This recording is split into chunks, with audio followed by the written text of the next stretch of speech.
ਜਿੰਦਰ ਕਿੰਨਾ ਕੁ ਚਿਰ ਦਿਹਾੜੀਆਂ ਕਰਾਂਗੇ ਯਾਰ ਆਪਾਂ। ਖਰਾਕ ਖਰੂਕ ਮਿਲਦੀ ਨਹੀਂ ਨਾ, 10-15 ਸਾਲ ਨਹੀਂ ਮਰਦੇ। ਵੱਜ ਗਿਆ ਅਲਾਰਮ ਸਵੇਰ ਹੋ ਗਈ, ਕੰਮ ਛੁੱਟ ਜਾਣਾ ਈ ਜੇ ਦੇਰ ਹੋ ਗਈ। ਚੱਲ ਮੇਰਾ ਪੁੱਤ ਚੱਲ ਚੱਲ ਮੇਰਾ ਪੁੱਤ, ਚੱਲ ਮੇਰਾ ਪੁੱਤ ਚੱਲ ਚੱਲ ਮੇਰਾ।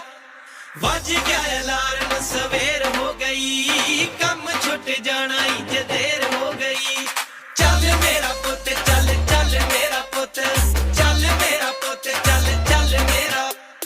ਉੱਠਣਾ ਹੀ ਪੈਣਾ ਏ ਰਜਾਈ ਜੀ ਨਾ, ਤੇ ਜੇ ਤੂੰ ਸਵੇਰੇ ਟਾਈਮ ਨਾਲ ਨਾ ਉੱਠਿਆ, ਮੈਂ ਤੇਰੇ ਤੇ ਤੱਤਾ ਪਾਣੀ ਰੋੜ ਦੇਣਾ।